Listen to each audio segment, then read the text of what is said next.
오늘도 낮에 잠깐 이제 신방을 다녀왔는데 백신을 맞으셨다고 하시더라고요. 이제 점점점 많은 분들이 백신을 잘 안 들으시나요? 네, 백신을 맞으셨다고 볼륨 좀 조금만 높여주세요. 개인을 좀만 높여주세요. 백신을 맞으셨다고 하는데 저도 백신을 맞고 싶지만 아직 젊어서 제가 생각보다 많이 젊습니다. 그래서 젊어서 아직 백신을 못 맞았는데 빨리 지금 백신을 맞아서 이 자리가 다시 꽉 차서 예배 드리기를 정말로 기대합니다. 계속해서 갈라디아서를 함께 좀 살펴보려고 합니다. 지난 금요일에도 말씀드렸듯이 이 갈라디아를 통해서 함께 은혜를 좀 나누고자 하는데, 이 갈라디아서는 우리가 이미 익히 잘 알고 있듯이 작은 로마서라고도 부르기도 합니다. 이것은 갈라디아서가 로마서와 마찬가지로 그 이신칭이라는 그 구원의 핵심 교리를 설명해 주고 있기 때문인데요. 특별히 이제 유대 율법주의자들에 대항하여서 그 교리를 확증하는 변증서와 같은 역할을 하는 게 이 갈라디아서가 아닐까 생각합니다. 특별히 갈라디아서는 한 사람의 운명을 바꿔놓은 책이요, 전 세계의 역사를 바꿔놓은 책이기도 합니다. 그 사람이 누구일까요? 혹시 아실까요? 저는 아닙니다. 네, 그 마틴 루터입니다. 혹시 마틴 루터가 누구이신지 아시나요? 네, 그렇죠.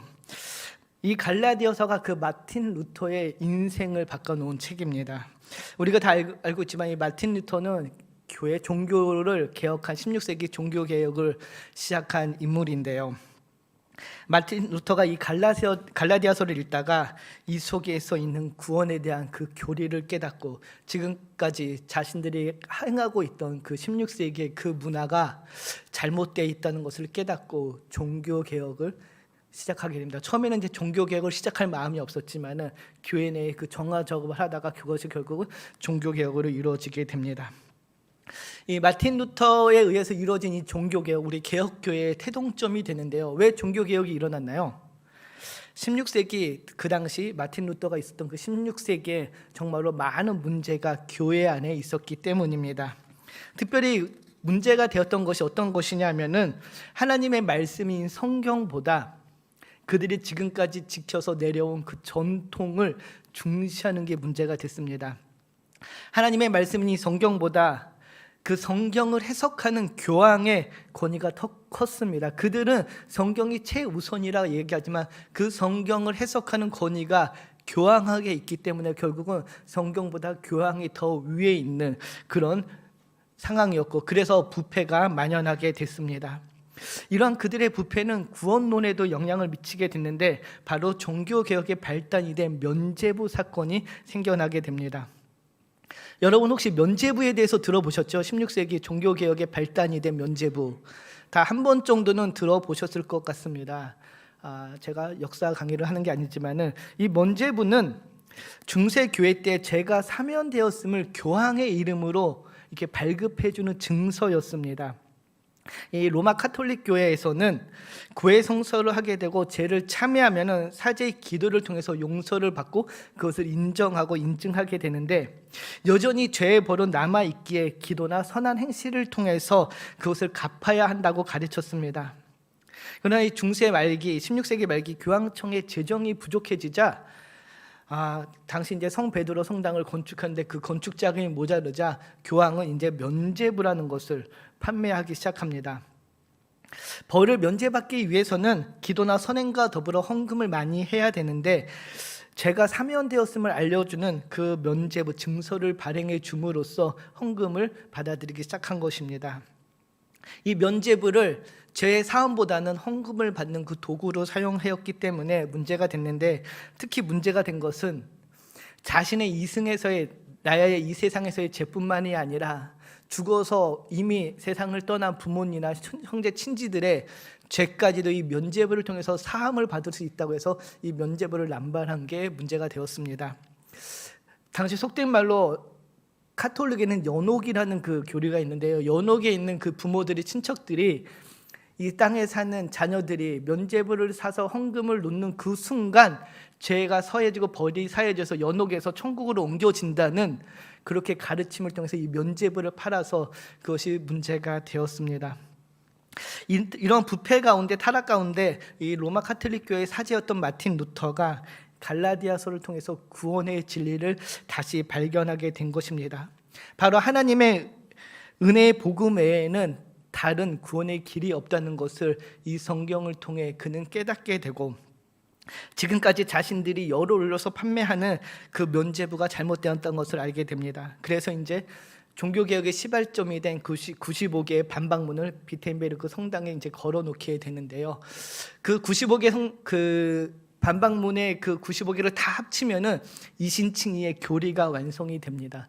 그 중에 몇 가지가 있는데 제가 몇 가지 읽어드리면은, 연옥으로부터 영혼을 속량한다거나 고백장으로 사람은 참여할 필요가 없다고 가르치는 것이 비교리적이며, 죄에 대해서 회개한 사람은 면죄 증서 없이도 형벌과 재책에서 완전히 사함을 받는다라는 이런 가르침을 가르치게 되었습니다. 결국 이 반박문은 아까 말씀드렸듯이 이 종교개혁의 근간인 이신층의 구원론을 확립하게 됩니다. 이 갈라디아서는 이 복음에 대해서, 구원에 대해서 우리에게 알려주는데요. 오늘 본문 7절을 다시 보면 이렇게 기록되어 있습니다. 다른 복음은 없나니 다만 어떤 사람들이 너희를 교란하여 그리스도의 복음을 변하게 하려 함이라. 오늘 이 바울이 갈라디아서를 쓸 때에 그때 이 갈라디아 교회에도 문제가 있었습니다. 거짓 선지자들이, 거짓 교사들이 교회 내에 들어와서 바울이 가르쳐준 그 복음에 다른 것들을 가르치기 시작한 것입니다. 마틴 루터가 면죄부나 고해성서 이런 것들이 다 쓸모없는 것, 즉 복음에는 다른 것이 필요 없다고 이야기한 그거와 마찬가지로 복음에 다른 것이 필요가 없는데 거짓 선지자들이, 거짓 교사들이 들어와서 계속 복음에 다른 것을 넣기 시작한 것입니다. 로마서 1장 17절을 보면은 복음에는 하나님의 의가 나타나서 믿음에 이르게 하나니 기록된 바 오직 의인은 믿음으로 말미암아 살리라 한가 같으니라. 즉 오직 믿음으로 구원을 받게 된다는 이 교리 외에 다른 것들이 들어가기 시작한 것입니다. 복음은 지난 시간에도 말씀드렸듯이 바로 십자가의 대속의 사랑, 구속의 역사가 바로 복음입니다. 주님께서 이 땅에 오셔서 우리의 죄를 대신하여 십자가에 돌아가시고 우리 죄를 그 십자가에서 보혈로 씻어주셨다는 것이 복음의 핵심입니다. 그런데 그 십자가의 복음의 다른 것들이 갈라디아 교회에 들어오기 시작한 것입니다. 사도 바울은 그 이야기를 듣고 나서 다른 복음이 전하는 자들은 저주받을 것이다 라고 계속해서 이야기합니다. 8절을 보면은 이렇게 이야기하는데 우리 같이 한번 8절을 읽겠습니다. 그러나 우리나 혹은 하늘로부터 온 천사라도 우리가 너희에게 전한 복음 외에 다른 복음을 전하면 저주를 받을지어다. 하늘로부터 온 천사라도 내가 너희에게 가르친 그 복음 외에 다른 복음을 가르치고 전하면은 저주를 받을 것이다 라고 바울 선지자의 입에서 나오는 것입니다. 그만큼 갈라디아 교회의 문제가 얼마나 심각한 상황인지를 알려주고 있는 것입니다. 바울이 왜 이렇게 지금 속된 말로 열을 올리고 있냐? 바로 다른 복음을 인해 발생되는 그 문제 때문이었습니다. 본문 6절을 보면 이렇게 기록되어 있는데 우리 6절을 같이 다시 한번 읽겠습니다. 그리스도 은혜로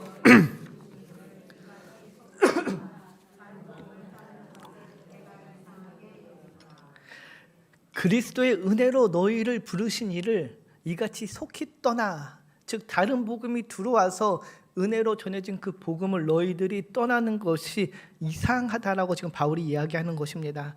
여기서 이상히 여기다는 놀랍게 여기다, 놀랐다라는 뜻을 포함하고 있습니다. 바울의 복음을 듣고 회심하여서 성도가 된 이들이 바울이 떠난 이후에 다른 가르침을 듣고 그것을 따르는 것이 바울 자신으로서는 놀라운 일이라는 것입니다. 특별히 이 한 문장 안에는 너희가 어떻게 그럴 수가 있냐라는 그런 뜻이 내포됩니다. 내가 너희들에게 심어준 그 복음을 너희들이 어떻게 그렇게 금방 속히 떠날 수 있냐라는 것입니다. 여기서 속히 떠난다는 것은 시간상의 짧음을 의미할 수도 있지만은 경솔하고 성급한 행동을 가리키기도 합니다. 너희가 어떻게 경솔히 그렇게 복음을 버리고 떠날 수 있냐라고 지금 이야기하는 것입니다. 이처럼 갈라디아 교인들, 성도들을 넘어뜨리며 진리로부터 떠나게 하는 다른 복음이 갈라디아 교회 안에 들어오게 된 것입니다. 바울이 다른 복음이라고 이야기했지만 7절을 보면 이렇게 이야기되는데 다른 복음은 없다라고 이야기합니다.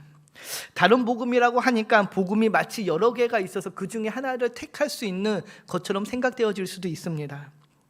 그러나 다른 복음은 없습니다. 제가 이렇게 물을 들고 있는데 이 물에다가 다른 어떤 것을 넣으면은 만약에 커피를 탄다 그러면 이게 물일까요? 커피일까요? 더 이상 물이 아니고 커피가 되겠죠. 복음에 다른 것이 들어오면 그것은 복음이 아닌 것입니다. 지금 바울이 그렇게 이야기하고 있는 것은 다른 복음은 없다라고 단정지어서 이야기합니다. 복음에 다른 것이 들어가면은 더 이상 복음이 아닌 것입니다. 다른 복음, 그래서 이 갈라디아서 이야기하는 다른 복음을 풀어서 이야기하자면 복음 같아 보이지만 복음이 아닌 것이라고 할 수 있습니다.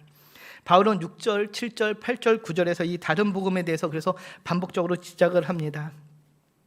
유대 교회, 갈라디아 교회 안에 들어온 그 다른 복음, 바울이 이야기하는 그 다른 복음은 무엇이었을까요?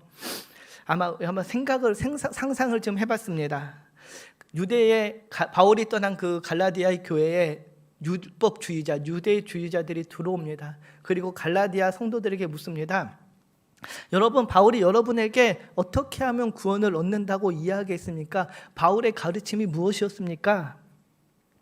갈라디아 성도들은 당연히 이렇게 대답했겠죠. 오직 예수 그리스도를 믿는 그 믿음으로 구원을 받게 됩니다. 이 대답에 유대주의자들은 이렇게 이야기할 것입니다. 여러분, 다시 묻겠습니다. 구원이 정말로 그렇게 쉬울까요? 정말로 예수 그리스도를 믿기만 하면 여러분 구원을 받을 수 있을 것 같습니까? 여러분, 우리의 위대한 선지자 모세가 여러분에게 뭐하라고 가르쳤습니까? 그 율법에는 무엇이라고 기록되어 있습니까? 여러분들이 갖고 있는 그 성경에는 무엇이라고 기록되어 있습니까? 이 유대주의자들의 질문에 아마 갈라디아 교인들을 머뭇했을 것입니다. 그 안에는 분명히 하나님의 말씀을 지켜 순종하라고 기록되어 있으며 할례를 받을 것을 명하고 있기 때문입니다. 그 갈라디아 교인들의 그 주저함과 머뭇거림에 유대주의자들은 이렇게 아마 대답을 했을 것입니다. 여러분 보십시오. 생각을 해보십시오. 하나님의 말씀은 율법을 지키지 않고 모세 때부터 우리에게 전해준 그 토라를 우리가 순종하지 않고 어떻게 우리가 구원을 받을 수 있겠습니까? 여러분, 사도 바울이 누군지 아십니까? 그의 각오는 어떠했나요? 그는 이 돌을, 예수를 따르는 무리들을 잡아 감옥에 가두는 그런 역할을 했던 사람입니다. 그는 12 제자 중에 속하지도 않았습니다. 그는 사도라고 칭함을 받을 수가 없는 사람입니다. 그런데 그런 사람의 가르침을 여러분 믿습니까? 따르십니까? 라고 지금 갈라디아 교인들을 현혹하고 있는 것입니다. 들어보면은 그럴듯합니다. 정말 말씀에는 그렇게 기록되어 있지 않았는데 율법을 지켜야지 된다고 이렇게 얘기를 했는데 바울의 가르침이 잘못된 것인가? 율법주의자들이 이렇게 이야기합니다. 예수 그리스도를 믿는 것도 맞습니다. 그러나 그 안에 거기에 더해서 율법을 지켜야 됩니다. 할례를 받아야 되고요. 말씀의 토라를 빠짐없이 다 지켜야지만 구원을 받을 수 있는 것입니다. 바로 다른 복음이 생겨난 것입니다. 복음으로만 되지 않고 예수 그리스도만으로 안 되니까 거기에 무엇인가를 덧붙여야 구원에 이를 수 있다. 이것이 갈라디아 교회에 들어온 다른 복음의 정체였습니다. 갈라디아 교회 성도들은 정말 그런가? 생각해보니 그럴 수도 있겠다라면서 속히 믿음의 공동체를 떠나는 이들이 생겨나게 됩니다. 방금 말씀드렸듯이 500년이 조금 더 됐지, 이제 500년 전 마틴 루터가 종교개혁을 할 당시에도 그랬습니다. 거짓된 진리가 진리인 것처럼 세상에 범람했습니다.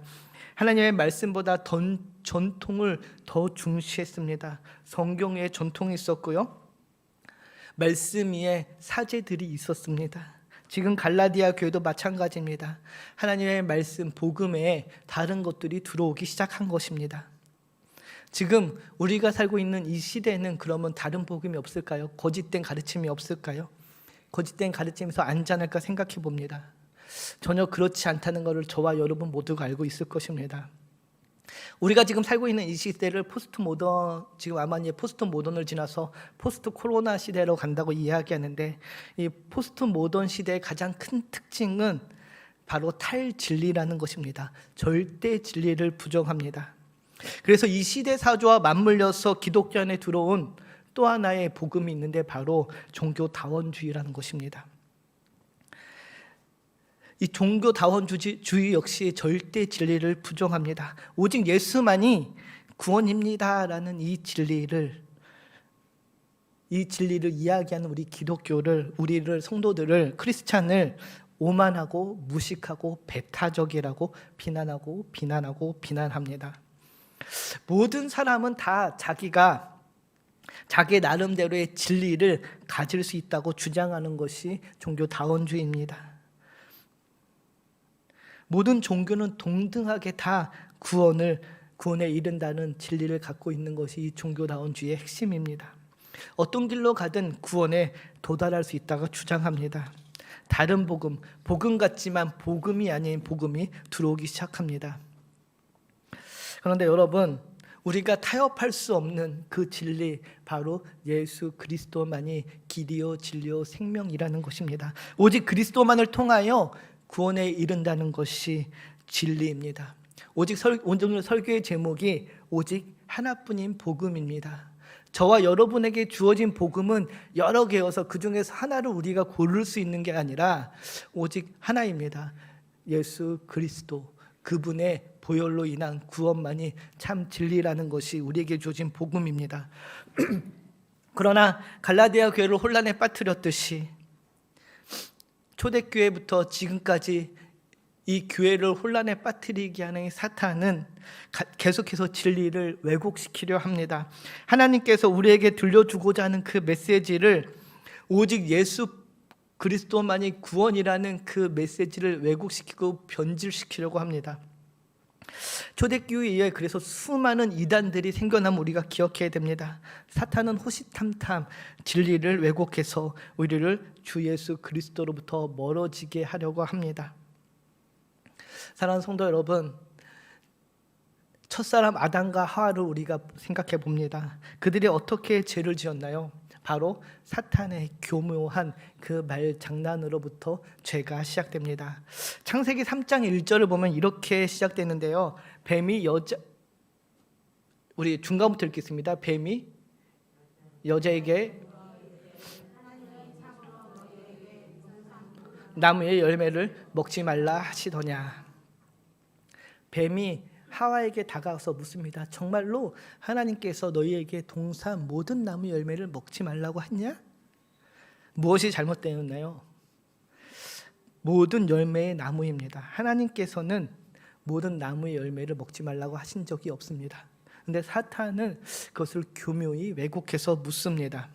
창세기 2장 16절 17절을 보면은 이렇게 이야기합니다.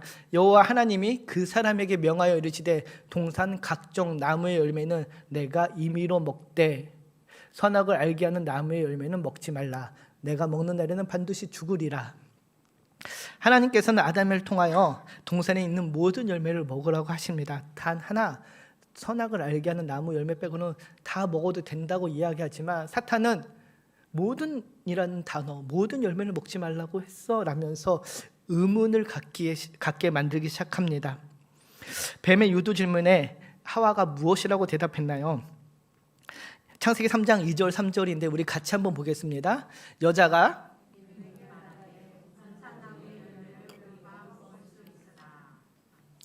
3절 같이 볼까요? 3절 동산 중앙에 있는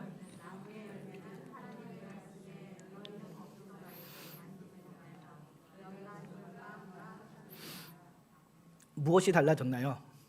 하나님이 말씀하신 거에 또 하나가 추가됩니다. 하나님께서는 먹지 말라 하셨는데 하와는 만지지도 말라는 단어가 추가되죠. 물론 하와는 하나님께서 금지시킨 것을 강조하기 위해서 이렇게 이야기했을 수도 있을 것 같습니다. 그러나 그것이 개인의 주장이, 개인의 생각이 들어가면은 왜곡되기 시작하는 것입니다. 강교한 뱀은 이 하와의 대답에서 허점을 찾아냅니다. 4절을 보면 뱀이 여자에게 이르되 너희가 결코 죽지 아니한다. 하나님께서는 정령 죽을 것이다 이야기하지만 뱀은 아니야. 너희가 그것을 먹어도 절대 죽지 않아. 오히려 너희가 그것을 먹는 날에는 너희의 눈이 밝아져서 하나님과 같이 되어 선악을 알게 될 거야 라고 이야기합니다. 이 이야기를 들은 결과 하와의 마음이 흔들립니다. 그 열매를 보니까는 먹음직도 하고 보암직도 하고 탐스럽기도 한다 이렇게 됩니다. 그 교묘한 말의 차이가 마음을 흔들리게 하고 진리를 왜곡하게 하는 것입니다. 그래서 어떻게 됐나요? 결국 그 과일을 따서 먹게 됩니다. 그리고 남편인 아담에게도 줘서 먹게 하죠. 바로 첫 번째 불순종이요 죄의 시작입니다. 전적 타락이었습니다. 이 세상에서 복음으로 가장한 다른 복음은 교묘하게 왜곡되어 있습니다. 변형되어 있습니다. 그래서 얼핏 보고 들으면은 그것이 진리인 것처럼 느껴지고 생각되어집니다. 그러나 자세히 보면은 그 안에 다른 무엇인가가 있습니다. 여러분, 이단이라는 이 말을 아시나요? 이단 이 한자로 보면은 이렇게 되어 있습니다. 달을 이의 끝단입니다. 즉 끝이 다르다는 것입니다. 이단은 끝이 다른 것입니다.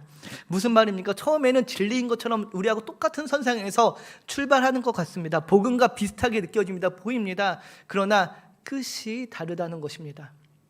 분명히 당연히 끝이 달라지겠죠. 이단은 그 안에 생명이 없기에 심판의 멸망의 길로 달려갈 것입니다. 그러나 교리적으로 따져보면은 비슷해 보이지만은 결국 안으로 들어가 보면은 다르다는 것입니다. 주님께서 우리에게 이야기해 주신 그 복음에 다른 것들이 들어가 있다는 것입니다. 그래서 우리는 말씀을 제대로 알고 진리를 바로 알아야 합니다. 그렇지 않으면 교묘하게 위장되어서 우리에게 접근되어지는 그 다른 복음을 분간하고 구별해낼 수가 없게 됩니다. 지난주 금요일 1장 앞절을 통해서 복음에 대해서 살펴봤었습니다. 복음은 갈라디아서 1장 4절을 보면은 바로 예수 그리스도로, 우리 같이 4절 한번 읽을까요? 그리스도께서 하나님 곧 아버지의 뜻을 따라 이 악한 세대에서 우리를 건지시려고 우리 죄를 대속하게 하여 자기 몸을 주셨으니, 우리에게 주어진 참 진리, 진정한 복음은 바로 이 대속입니다. 대속의 사랑이며 대속의 은혜인 것입니다. 갈라디아서 1장 1절에서 10절을 읽으면서 복음에 대한 키워드 2개를 찾으라 그러면 방금 읽은 4절에 대속과 함께 6절을 보면은 은혜라는 말이 나옵니다. 우리 6절 한번 보여주시겠습니까? 그리스도의 은혜로 너희를 부르신 이를 이같이 속히 떠나 다른 복음을 따르는 것을 내가 이상하게 여기노라. 그리스도의 은혜로 우리에게 주어진 것이 바로 이 복음인 것입니다. 복음은 대속이며 바로 하나님의 은혜의 사랑입니다. 마틴 루터에 의해서 시작된 이 종교 개혁에 보면은 종교 개혁 5대 강령이라는 것이 있습니다. 우리가 5 솔라라고 이야기하는데요. 보면 이렇게 되어 있습니다. 우리 지금 보실까요? 첫 번째, 오직 성경, 오직 그리스도, 오직 은혜, 오직 믿음, 오직 하나님께 영광. 이렇게 앞에 라틴어가 다 S로 시작합니다. 그래서 5S라고 이야기하는데 바로 5대 강령입니다. 오직 성경 말씀 안에서 오직 그리스도의 십자가의 죽으심으로 모든 인류의 죄와 저주가 말끔하게 씻겼기 때문에 오직 그를 믿는 믿음으로 구원을 얻는다는 것이 종교 개혁자들이 주장한 5대 강령입니다. 오직 그리스도만이 우리의 구원이 되심을 알려주는 것입니다. 그런데 이 구원이 어떻게 이루어지느냐? 바로 오직 하나님의 은혜로 주어진다는 것입니다. 인류를 구원의 길로 이끄는 복음은 하나밖에 없습니다. 유대주의자들이 다른 복음이 있다고 사람들을 현혹시켰지만은 그러나 그 어떤 인간의 힘으로 구원을 이룰 수 없습니다. 오직 방금 들었듯이 오직 그리스도로, 오직 하나님의 은혜로 구원을 받게 되는 것입니다. 그 누구도 자신의 능력이나 실력으로 구원을 얻을 수 없습니다. 내 스스로가 나를 구원시킬 수 없습니다. 구원은 그렇게 얻어지는 게 아니고요. 구원을 위해서 내가 할 수 있는 일은 아무것도 없습니다. 헌금을 많이 한다고 해도 새벽 기도를 열심히 하고 예배를 빠지지 않고 참석을 해도 구원을 받을 수 있는 것은 아닙니다. 인간의 어떤 선행이나 열심으로 구원에 이룰 수 없습니다. 그래서 구원에 있어서 우리는 전적으로 무능하다라는 것이 우리 개혁교회가 갖고 있는 교리입니다. 구원에 있어서 저와 여러분은 무능합니다. 할 수 있는 일이 아무것도 없습니다. 구원은 오직 예수 그리스도를 믿는 그 믿음, 하나님의 은혜로만 우리에게 주어지는 것임을 여러분 기억하시기 바랍니다. 이미 2000년 전 갈보리 언덕에서 하나님의 아들 예수 그리스도가 죽으신 그 사건을 통하여 이루신 그 구원이 우리에게 은혜로 거저 주어지신 것입니다. 그래서 바울은 갈라디아 교회에 전한 복음, 바울이 갈라디아 교회에 전한 복음은 바로 이것입니다. 예수 그리스도로 충분하다. 화면 한번 띄워주시겠어요? 진정한 복음은 그리스도 예수로 충분하다입니다. 우리 한번 같이 읽읍시다. 그리스도 예수로 충분하다. 복음은 그 외에 다른 것이 필요가 없습니다. 여러분의 선행이나 노력이나 그런 것들이 필요한 게 아니라 바로 그리스도 한 분만으로 이미 충분합니다. 이것을 여러분들이 믿으시기 바랍니다. 구원은 믿음으로 인하여 주어지는 하나님의 파격적인 은혜입니다. 정말로 너무도 파격적인 그 은혜의 선물이 바로 구원임을 여러분 기억하시기 바랍니다. 예수 그리스도의 그 십자가를 통해서 지불하신 그 비싼 대가가 저 여러분에게 아무 조건 없이 주어집니다. 그리스도를 믿는 그 믿음으로 말미암아. 사랑하는 성도 여러분, 구원은 인간으로부터 나오는 것이 아닙니다. 하나님은 오직 하나의 복음만 우리에게 주셨습니다. 그 복음이 다메섹으로 가는 그 바리새인 중에 바리새인이었던 바울을 변화시킵니다. 그 누구보다도 자존심이 강했던 그가 모든 것을 포기하게 한 것이 바로 이 복음입니다. 그리고 그가 외칩니다. 그리스도 예수로 충분합니다. 다른 것은 구원에 있어서 필요가 없습니다 라고 이야기하는 것입니다. 이것이 복음입니다. 그래서 우리는 이 복음을 제대로 알고 신앙생활을 하는 것이 중요합니다. 하나님의 그 십자가를 통해서 우리에게 주신 그 놀라운 구원, 그리고 우리를 향한 그 놀라운 계획이 이 복음 안에 다 들어 있습니다. 혹시 여러분의 신앙생활이 무미 건조하고 재미가 없다고 생각하십니까? 행복과 기쁨과 감사가 없으십니까? 이 구원의 감격을 여러분 누리지 못하고 계신 겁니다. 정말로 죄송한 말씀이지만 이 구원의 감격을 여러분들이 못 느끼기에 밋밋한 신앙생활과 행복과 기쁨과 감사가 없는 신앙생활을 하는 것입니다. 바라기는 복음 안에 감추어진 그 기쁨과 그 감사와 그 감격을 여러분들이 회복하시길 바랍니다.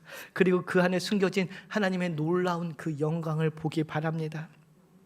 복음은 오직 하나입니다. 우리 주 예수 그리스도를 믿는 그 복음이 저와 여러분을 살렸고 오늘 이 자리에 불렀으며 그것이 우리가 이 땅을 살아가는 힘이 됨을 믿으시기 바랍니다. 바라기는 이 복음으로 인해 저와 여러분의 삶에 기쁨과 감사와 찬양이 끊임없기를 소망합니다. 그리고 이 복음으로 인해 저와 여러분의 가정이 믿음의 가정으로 단단히 세워지기를 주님의 이름으로 축복하고 기도합니다. 기도하겠습니다.